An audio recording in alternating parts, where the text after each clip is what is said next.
Because when we bring our young men and women home, we must take care of them. They need the health care, the compensation, and the services that they deserve to have. And all too often, that is not happening. And I have worked for years cutting through red tape and plowing down bureaucracy to try to help our sons and daughters, our returning veterans, get taken care of.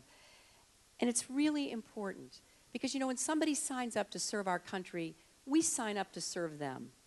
And that should be exactly what we are committed to doing from our president on down. And so many, nearly 30,000 of our young men and women are coming back with injuries, both visible and invisible.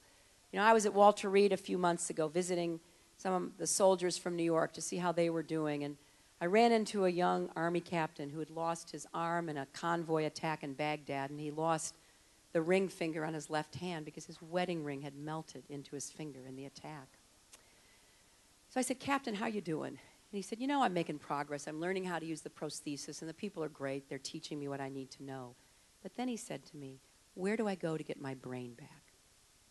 Because he was suffering from what is the signature wound of this war. It's called traumatic brain injury. Because even if you're not physically injured, being in the proximity of these huge bombs that are triggered remotely or by suicide bombers can cause tremendous damage to your brain. It's like your whole brain is shaken up. And this young man said, "You know, I went to West Point. Nobody ever had to take care of me before. But now my wife every morning has to give me a list about where I go and what I'm supposed to do." We owe him, just like we owe every other of our veterans, a new 21st century GI Bill of Rights to give them the money to go to school, the money to buy a home, the money to start a business, and we owe them every other service that we possibly can give in return for their sacrifice for our country. And I will pledge to you, I will be a commander-in-chief who knows that we have the greatest military in the world, but force should only be used as a last resort, not a first resort.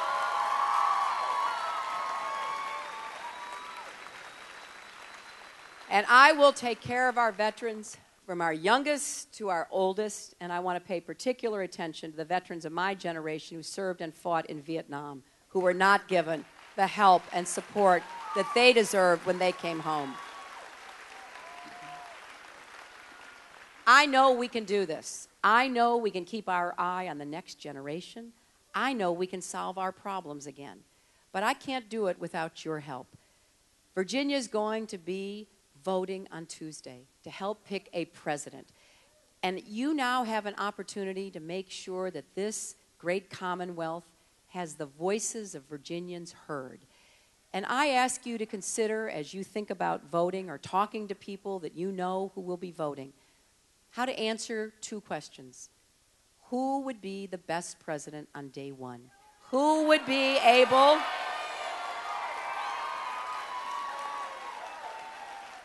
to walk into the Oval Office with 2 wars going on, with an economy falling apart, with so much happening, and start solving our problems right away? And for Democrats, who would be our best candidate to stand on the stage with Senator McCain to talk about national security, the economy, and all the other important issues? I'm offering a lifetime of experience, but more than that, I'm offering my heart.